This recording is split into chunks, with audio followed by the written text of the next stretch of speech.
una oposición ausente, que se ha quedado sola en un montón de votaciones.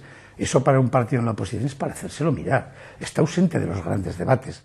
Cuando en un debate político está el tema de los ingresos, es que no tienen nada que decir sobre los gastos, que es donde se pone negro sobre blanco la política, las prioridades. Yo no apoyé a Pedro Sánchez. Al segundo siguiente era mi secretario general. Eso es quererse las primarias. Lo demás es decir que lo que jugamos es a dividir el partido. Ahí no vamos a entrar para nada. Lo que está claro es que Aragón va a tener un mapa durante un tiempo largo muy complicado, muy plural.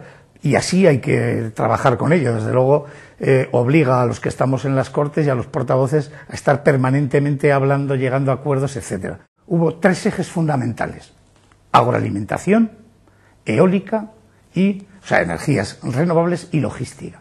Las 3 están dando unos resultados impresionantes que nos ha llevado a que se ha aumentado la diferencia de paro. Tenemos mucho menos paro que el resto de España, pero se ha aumentado ese diferencial. El cambio de líder en Aragón lo que ha supuesto es que a otros niveles, a nivel de partido como partido, sí que antes había menos fluidez y ahora sí que también hay la fluidez que teníamos en el grupo parlamentario, también la hay a otros niveles, lo cual siempre facilita al menos el acuerdo. Para llegar a acuerdos lo primero que hay que tener es relación fluida. Los resultados finales son los importantes. Lo que queríamos era recuperar los servicios públicos que había destrozado el gobierno Pepe Par con la excusa de la crisis. Pues se han recuperado.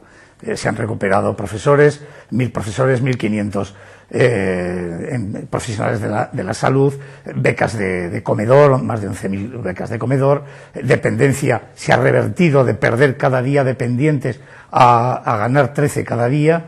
Yo tengo que decir que con Podemos, en los momentos importantes, cuando ha habido que tomar decisiones importantes, siempre hemos puesto los dos partidos por delante de los ciudadanos de que las diferencias que teníamos y siempre se ha llegado a un acuerdo.